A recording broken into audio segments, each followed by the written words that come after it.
In this video, we will be studying angle pairs that are formed by parallel lines cut by a transversal. A transversal is a line that intersects two parallel lines. You can see when you have two parallel lines, as shown here, M and L, that are intersected by a transversal, there are 8 angles that are formed. 1, 2, 3, 4, 5, 6, 7, and 8. Between those 8 angles, these 4 are exactly the same as these 4. We are going to learn about 3 new types of angle pairs that exist in these types of diagrams. The first angle pairs are called corresponding angles. The first example of corresponding angles in this diagram are 1 and 3. Another pair of corresponding angles are 2 and 4.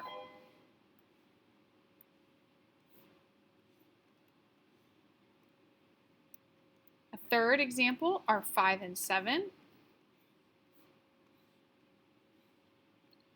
And the last example are 6 and 8. If you notice, each pair has 2 angles that are identical to each other in size and shape.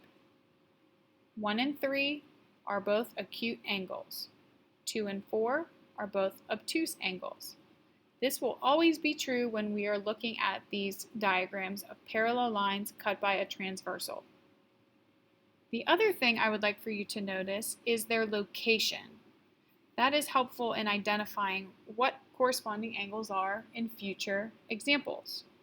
So if you notice, angle 1 and angle 3 are both in the same location on each parallel line. For example, angle 1 is above the transversal. This is our transversal. Angle 3 is also above the transversal, and they are to the left of their individual parallel lines.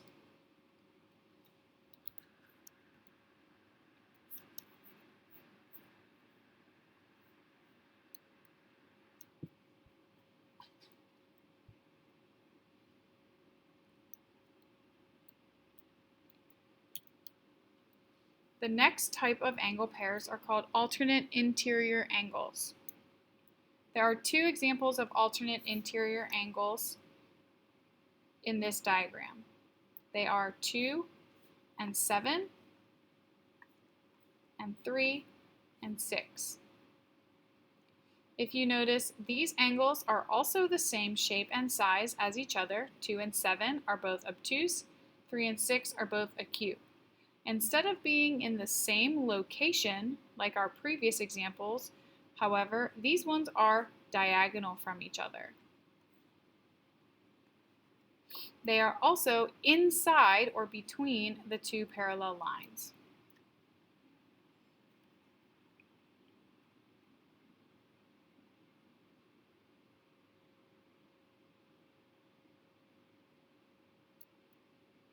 Our third and final type of angle pairs are alternate exterior angles. These are 1 and 8 and 4 and 5. Again, you can see that these are identical to each other in shape and size, and they are also diagonal from each other like our previous examples.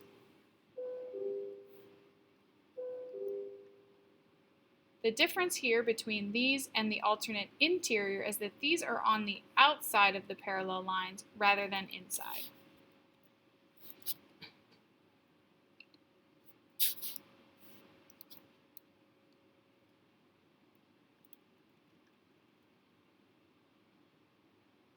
Finally, if we know that the measure of angle 2 is 137 degrees, we can use that to find the remaining angles.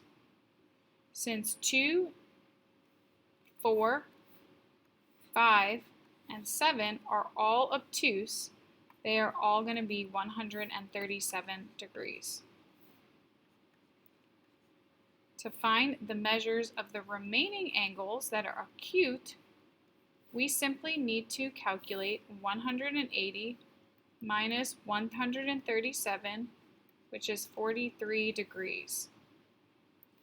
I can do this because angles 1 and 2 form that straight line, which equals 180 degrees.